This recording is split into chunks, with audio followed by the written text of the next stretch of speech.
Hi friends, welcome to మోన్యలాహి వంటలు. నేను ఈరోజు మటన్ కర్రీ ఎలా తయారు చేయాలో నేను మీకు చూపిస్తాను.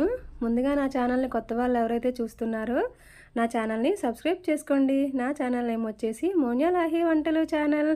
చాలా సింపుల్గా, చాలా ఈజీ ప్రాసెస్లో బంగాళదుంపలు వేసి ఈ మటన్ కర్రీ చాలా టేస్టీగా ఎలా తయారు చేయాలో నేను మీకు చూపిస్తాను. ఈ వీడియో స్కిప్ చేయకుండా చివరి వరకు చూడండి, మీకు చాలా సింపుల్గా అర్థమవుతుంది. ఇక్కడ నేను మటన్ కర్రీ ప్రిపేర్ చేయడానికి 1/2 kg వరకు మటన్ తీసుకున్నాను. ఇలా తీసుకున్న మటన్ని ఒక బౌల్లోకి తీసుకొని ఇందులో తగినంత వాటర్ పోసుకొని పసుపు సాల్ట్ వేసి బాగా వాష్ చేసుకొని ఒక బౌల్లోకి తీసుకున్నాను. ఇలా తీసుకున్న దాంట్లో నేను ఒక 1/2 టీ స్పూన్ వరకు పసుపు యాడ్ చేసుకున్నాను. ఇలా పసుపు యాడ్ చేసుకున్న తర్వాత రుచికి సరిపడా సాల్ట్ అనేది యాడ్ చేసుకున్నాను. ఇక్కడ నేను ఒక 2 టీ స్పూన్ల వరకు సాల్ట్ యాడ్ చేసుకున్నాను. ఇలా సాల్ట్ యాడ్ చేసుకున్న తర్వాత ఈ పసుపు సాల్ట్ అనేది ముక్కలకి బాగా పట్టించి దీన్ని మనం ఒక అరగంట పాటు మూత పెట్టి పక్కన పెట్టుకోవాలి.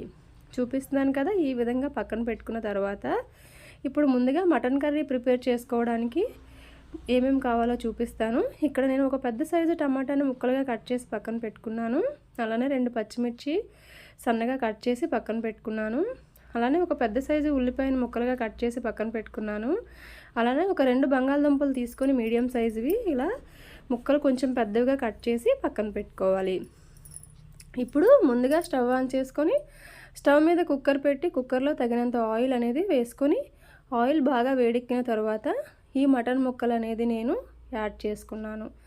ఇలా మనం మటన్ అనేది కుక్కర్లో ఉడికించుకోవడం వలన మటన్ ముక్కలు గట్టిగా ఉంటాయి కదా, ఇలా విజిల్స్ వేసి ఉడికించుకోవడం వల్ల మెత్తగా ఉంటాయి, తినడానికి బాగుంటాయి. ఇలా నేను యాడ్ చేసుకున్న తర్వాత ఈ మటన్ అంతటిని బాగా వేయించుకోవాలి. ఈ మటన్లో ఉండే వాటర్ అనేది బాగా ఇంకిపోయి మటన్ అనేది ఇలా చూసారా ఆయిల్లో సపరేట్ అయ్యేలాగా మటన్ వేయించుకోవాలి. ఇలా మటన్ని ముందుగా మనం ఆయిల్లో వేయించుకోవడం వల్ల మటన్లో ఉండే స్మెల్ అనేది అంతగా ఉండదు, మటన్ అనేది టేస్ట్గా ఉంటుంది. చూసారా, ఈ విధంగా మనం వేయించుకున్న తర్వాత ఈ మటన్ ముక్కల్ని సపరేట్గా ఒక బౌల్లోకి పక్కకు తీసుకోవాలి. ఇలా తీసుకున్న తర్వాత ఇదే ఆయిల్లో మనం ముందుగా కట్ చేసి పక్కన పెట్టుకున్న బంగాళదుంప ముక్కలను కూడా మనం ఇలా వేయించుకోవాలి. ఇలా బంగాళదుంప ముక్కలను కొద్దిసేపు వేయించుకున్న తర్వాత ఈ ముక్కలు కొంచెం వేగిన తర్వాత ఈ ముక్కలను కూడా మనం ఈ మటన్ ముక్కల్లోకి పక్కకు తీసుకోవాలి. ఇలా తీసుకున్న తర్వాత ఇప్పుడు ఇదే ఆయిల్లో ముందుగా కట్ చేసి పక్కన పెట్టుకున్న ఆనియన్ ముక్కల్ని ఈ ఆయిల్లో మనం యాడ్ చేసుకోవాలి. ఇలా యాడ్ చేసుకున్న తర్వాత ముందుగా కట్ చేసి పక్కన పెట్టుకున్న పచ్చిమిర్చిలు కూడా మనం ఇందులో యాడ్ చేసుకోవాలి. ఇలా యాడ్ చేసుకొని దీన్ని అంతటిని మనం ఆనియన్స్ అనేవి బ్రౌన్ కలర్ వచ్చేంత వరకు వేయించుకోవాలి. ఇందులోనే కొద్దిగా కరివేపాకు కూడా మనం యాడ్ చేసుకోవాలి. ఇలా కరివేపాకు యాడ్ చేసుకోవడం వల్ల టేస్ట్ అనేది చాలా బాగుంటుంది. ఇలా వేయించుకున్న తర్వాత ముందుగా కట్ చేసి పక్కన పెట్టుకున్న టమాటా ముక్కలను కూడా వేయించుకోవాలి. ఇందులో వేసి టమాటా ముక్కలు మెత్తగా వేగేంత వరకు వేయించుకున్న తర్వాత ఒక టేబుల్ స్పూన్ వరకు అల్లం వెల్లుల్లి పేస్ట్ యాడ్ చేసుకోవాలి.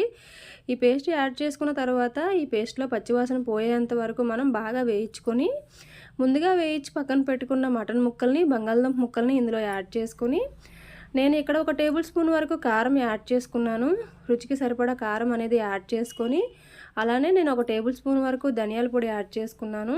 అలానే ఒక టేబుల్ స్పూన్ వరకు మటన్ మసాలా అనేది యాడ్ చేసుకున్నాను. చూసారు కదా, ఈ విధంగా యాడ్ చేసుకున్న తర్వాత రుచికి సరిపడా సాల్ట్ అనేది కూడా మనం ఇందులో యాడ్ చేసుకోవాలి. ఈ విధంగా అన్నీ యాడ్ చేసుకున్న తర్వాత కొంచెం సేపు ఇవన్నీ బాగా వేగేంత వరకు మనం వేయించుకోవాలి.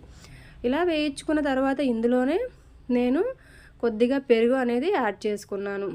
ఇలా పెరుగు యాడ్ చేసుకోవడం వలన మనకి గ్రేవీ అనేది కొంచెం ఎక్కువ వస్తుంది, అందుకని నేను పెరుగు అనేది యాడ్ చేసుకున్నాను.